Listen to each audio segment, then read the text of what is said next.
Welcome back dear students. आज हम बात करेंगे डीबीएमएस के एप्लीकेशंस कहाँ कहाँ पर यूज़ हो रहा है DBMS. So starting with banking. Banking में जब हम जाते हैं बैंक में कहीं पर भी, तो आजकल हम सभी देखते हैं कि कस्टमर्स की इन्फॉर्मेशन जो भी होती है सारी कुछ वो सर्वर पर अपलोड करके रखते हैं। सर्वर अपना डेटाबेस मेंटेन करके रखता है जिसमें हमारे अकाउंट से जुड़ी हुई सारी एक्टिविटीज़ मेंटेन होती है। जो भी हम अकाउंट में कुछ पैसे डिपॉजिट करते हैं तो भी अपडेट हो जाता है। यदि हम कहीं एटीएम मशीन पे जा कर के विड्रॉ करते हैं कुछ अमाउंट तो भी तुरंत डेटाबेस अपडेट हो जाता है। तो ये जो है सब कुछ जो जिसके थ्रू ये अपने डेटाबेस को मेंटेन करते हैं, that is database management system.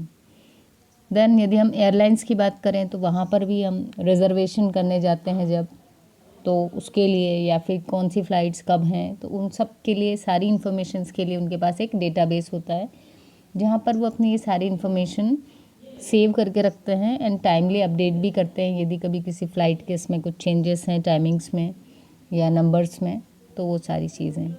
Then universities भी अपना डेटाबेस मेंटेन करती है, वहाँ पर भी डेटाबेस मैनेजमेंट सिस्टम का यूज़ होता है सारे स्टूडेंट्स की इंफॉर्मेशन सेव करने के लिए।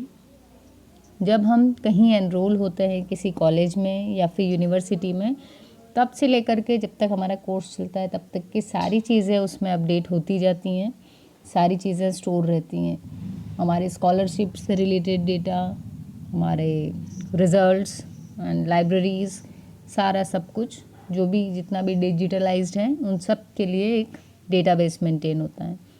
नेक्स्ट है manufacturing. It is used for the management of supply chain and for tracking production of items, inventories status in warehouses।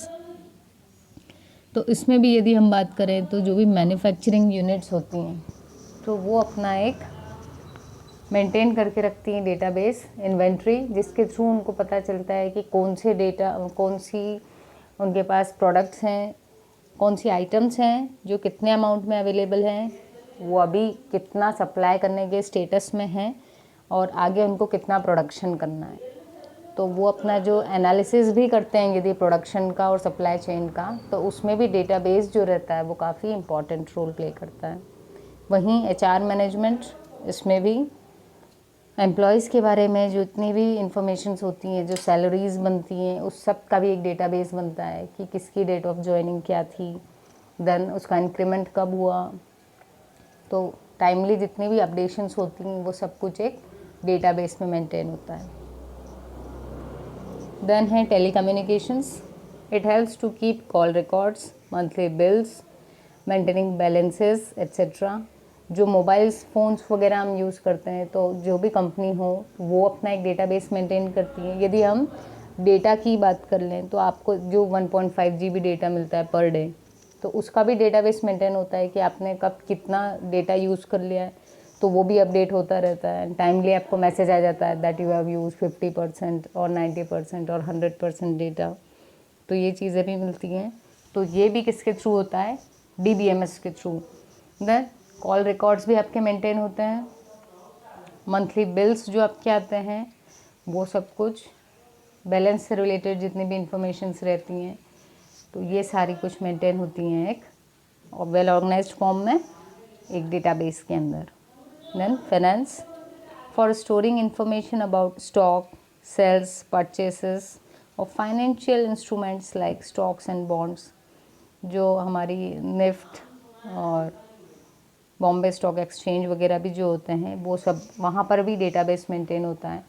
तो ऐसी हर बड़ी यूनिट जहाँ पर large amount of data, ट्रेमेंडस amount of data generate होता है डेली बेसिस पे, पर seconds पे, तो वहाँ के लिए डीबीएमएस होना मोस्ट इम्पॉर्टेंट है। जब तक स्मॉल अमाउंट ऑफ डेटा है तब तक फाइल सिस्टम हम यूज़ कर सकते हैं, लेकिन जैसे ही हमारा जो डेटा है उसकी जनरेशन एक ट्रेमेंडस अमाउंट में शुरू हो जाती है, हर सेकंड चेंज होने लगती है, तो उसके लिए हमें डीबीएमएस की रिक्वायरमेंट होती है। सेल्स की भी यदि बात करें तो जो आजकल हम कहीं भी किसी भी स्टोर पे जाते हैं तो वहाँ पर भी हमारी जो पूरी एंट्री होती है, बिल बनता है, उस सब का भी एक डेटाबेस मेंटेन होता है। एंड जब फाइनली ईयरली ऑडिट होता है उन लोगों का तो वो डेटाबेस तब उनके काम आता है। तो ये सारी एप्लीकेशंस हैं हमारे डेटाबेस मैनेजमेंट सिस्टम की। आई होप आप रियल टाइम एग्जांपल के साथ में कोरिलेट कर पाए होंगे और आपको समझ में आया होगा कि DBMS कहाँ कहाँ पर यूज़ हो रहा है। ठीक है, तो यदि आपको वीडियो समझ में आया हो तो आप इसको ज़रूर लाइक करें। लाइक करने से मुझे ये लगेगा कि आपको वीडियो समझ में आया है। एंड इस चैनल को सब्सक्राइब करें ताकि आगे भी जो वीडियोज़ अपलोड होते रहेंगे तो उसकी आपको इन्फॉर्मेशन नोटिफिकेशन के थ्रू मिल जाएगी। Thank you.